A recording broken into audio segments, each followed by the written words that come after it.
नमस्कार मित्रांनो, आपलं आरोग्य आपली जबाबदारीमध्ये मी सध्या बाराळी तालुका मुखेड जिल्हा नांदेड या गावी आलो.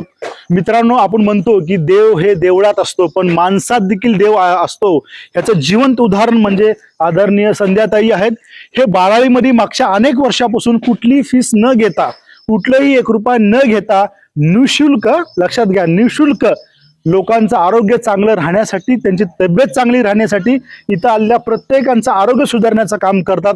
एवढेच नाही तर हजारो लोकांचं आरोग्य सुधारण्याचं काम आदरणीय संध्याताई केलेत आणि यांचं खरंच कौतुक आहे. आपण त्यांना विचारूया या मागचा उद्देश काय. ताई साहेब, तुम्ही आज जे करता या ठिकाणी फ्री ऑफ कॉस्ट योगा शिकवता, कारण आजच्या या धावपळीच्या जीवनामध्ये, या स्वार्थी जगामध्ये सर्वकडे जर बघितलं तर पैसे घेतल्याशिवाय शिकवत नाहीत, पण तुम्ही फ्री शिकवता. या मागचं रहस्य काय?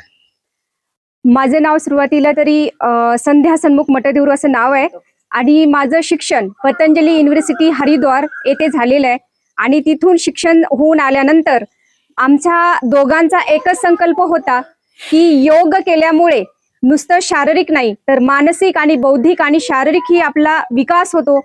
आणि त्याचं साक्षात उदाहरण म्हणजे माझी मुलगी जे खूप आजारी राहत होती, तेव्हापासून तिला मी योग करून घेतले आणि ती जे डॉक्टर सुद्धा आश्चर्यचकित झाले, योगाने ती बरी झाली. मग त्याच्यानंतर माझ्यामध्ये सुद्धा तितकाच फरक पडला, माझ्या मिस्टरांमध्ये तितकाच फरक पडला. तर हे कार्य आम्हाला तिथं पुरतंच ठेवायचं नव्हतं, कारण जेव्हा मी पतंजली युनिव्हर्सिटीला होते, ईश्वाचे योग गुरु स्वामी रामदेवजी बाबा त्यांच्या सानिध्यात राहून मी योग शिकत होते आणि त्यांच्यामध्ये जे ओज होतं, तेज होतं, ते त्यांच्या पुरतंच न ठेवता पूर्ण ईश्वाला ते वाटत होते. आणि तेव्हा मला तिथून प्रेरणा अशी मिळाली की जसं स्वामीजी पूर्ण ईश्वाला योगमय बनवतात, तर आपण सुद्धा एक खारीच्या वाटेप्रमाणे आपण सुद्धा आपल्या आजूबाजूच्या गावाला, तर गाव नाही तर आजूबाजूचे आपले जे छोटे छोटे गाव आहेत, खेडेपाडी, त्या गावापर्यंत प्रत्येक घराघरापर्यंत योग गेला पाहिजे. आणि योग केल्याने कुठलीही व्याधी बरी होते, शरीर निरोगी राहतं. आणि लोक आजकाल नुसतं शरीराने रोगी नाहीयेत, मनाने सुद्धा, जे आज IPS असतील किंवा मोठे मोठे लोक सुद्धा आत्महत्या करून घेत आहेत. म्हणजे मानसिक रोग सुद्धा त्यांना भरपूर आहेत, स्ट्रेस आहे, तणाव आहे, भरपूर काही आज विज्ञानाने प्रगती केलेली आहे. पंख आज विज्ञानाने आपल्याला दिलेले आहेत, पण आपल्याला जे उडण्यासाठी दिशा आणि आकाशाची आवश्यकता असते, ते दिशा आणि आकाश जे देतो आपल्याला उडण्यासाठी, ते म्हणजे योग आणि आयुर्वेद आणि अध्यात्म आहे. तर याला जोडून राहणं खूप महत्वाचं आहे. तेव्हाच, नाहीतर मग आपले पंख जरी विज्ञानाने दिलेले असतील तरी आपण असंच फरकटत जमिनीवर राहू. आणि आपल्याला जो विकास करायचा आहे, मनुष्य जन्माचं जे सार्थक करायचं आहे, समाजाचं ऋण असतं, आई वडिलाचं ऋण असतं, आपल्या गुरुचं ऋण असतं, या 5 तत्वाचं सृष्टीचं ऋण आपल्यावरती असतं, ते फेडण्यासाठी जी प्रेरणा मला ईश्वाचे योग गुरु माऊलीमुळे मिळेल आहे. आणि तेच मी आज दिवस रात्र 3:30 वाजता उठून आम्ही दोघं जण योग घेतो. आणि त्याच्यानंतर माझे मिस्टर जे आयुर्वेदिक काढे आम्ही फ्री मध्ये दिलं जातात. तर अशा पद्धतीचं आमचं कार्य आहे.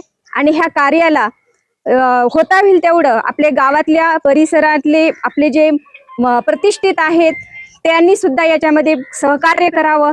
आणि या कार्य होता होईल तेवढं, या काळाची गरज आहे आणि हे कार्य होता होईल तेवढं लोकांना निरोगी करण्यासाठी याचा वापर करावा.